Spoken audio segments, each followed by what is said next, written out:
জামাত শেষে চলছে পশু কোরবানি।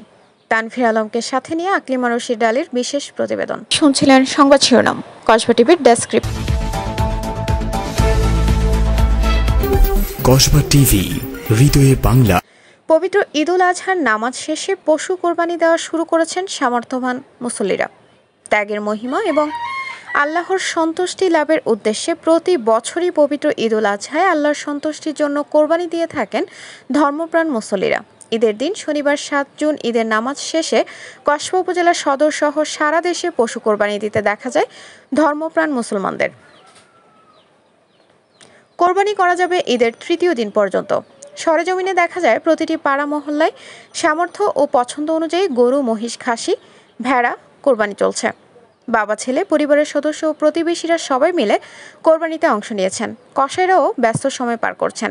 পশুর চামড়া ছাড়িয়ে মাংস প্রস্তুত করে দিচ্ছেন তারা।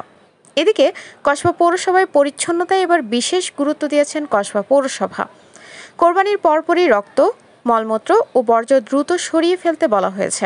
দুর্গন্ধ আর জীবাণু যাতে ছড়িয়ে না পড়ে সেজন্য পশু জবাইয়ের স্থানে ব্লিচিং পাউডার ছড়িয়ে দিতে হবে।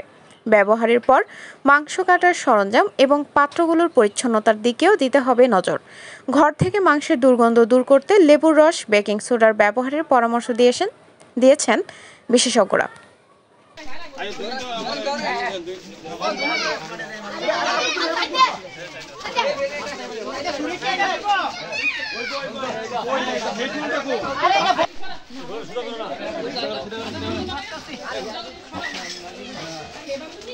কসবা টিভির সংবাদের সাথে থাকার জন্য ধন্যবাদ জানাচ্ছি।